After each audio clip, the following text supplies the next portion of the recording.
everyone, I'm Carly Smith, an advisor at ML&R Wealth Management.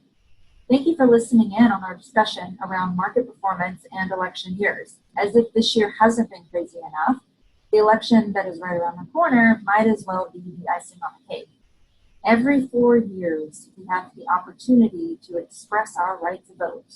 And like clockwork, leading up to the election, no matter the party affiliation, the media tries to deploy this fear-mongering marketing technique that inevitably impacts the perception of the American people, all in an attempt to persuade us in one way or another. After all, it is persuasion that wins elections. No matter the topic at hand, it is very common for people to develop a vision in their mind of what the impact to our society and financial system will be, all based on who gets elected into office. As it relates to the stock market, while we don't discount the value system of any voter and putting the party affiliations aside, the data tells us that it really doesn't matter who gets elected or which administration takes over. The performance shows no pattern based on who is in office. How the stock market has behaved with each new president has more to do with lucky, or in a couple of cases, unlucky timing than the actual president himself. The first case in point, in the past 93 years, there have been 23 different elections, which means we have 23 different data points to look at when determining if there are any return patterns based on election years and which administration takes office. What stands out the most during the election years, all 23 of them, the S&P 500 was positive during 19 of those years, and only 4 of them were negative. Of the 4 that were negative, every single time something was going on beyond the election itself. For example, George W. Bush came into office just as the dot-com bubble burst and left office after the Great Recession started. While the media tries to persuade us to believe that a president or a presidential candidate can influence the stock market performance, the data proves that it just isn't that clean. In our opinion, a president shouldn't receive credit or blame for market performance. When looking at election years versus non-election years, the average return of the S&P 500 is very similar, within 11.3% and 10% return respectively.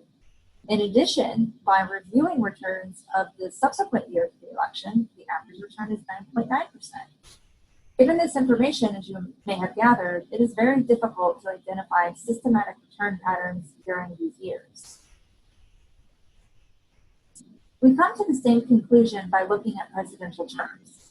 On average, the return of the S&P 500 during each presidential term has been 10.3%, going all the way back to 1929.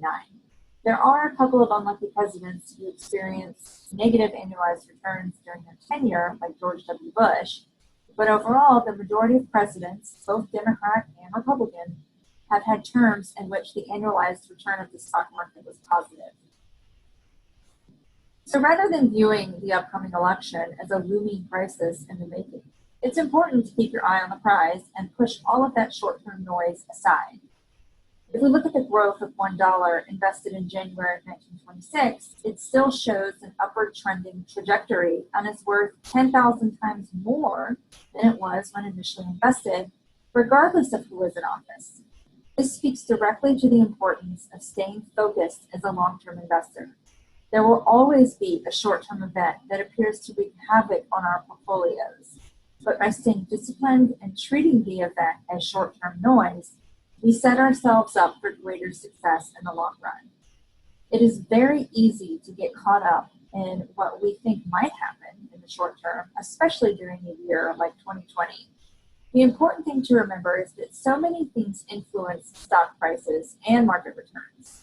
If your goal is to be a long-term investor, one of the prices that you pay is the price of uncertainty and risk. While we cannot predict what the future holds, the expectation over time is that your portfolio will grow no matter who is in power at the White House.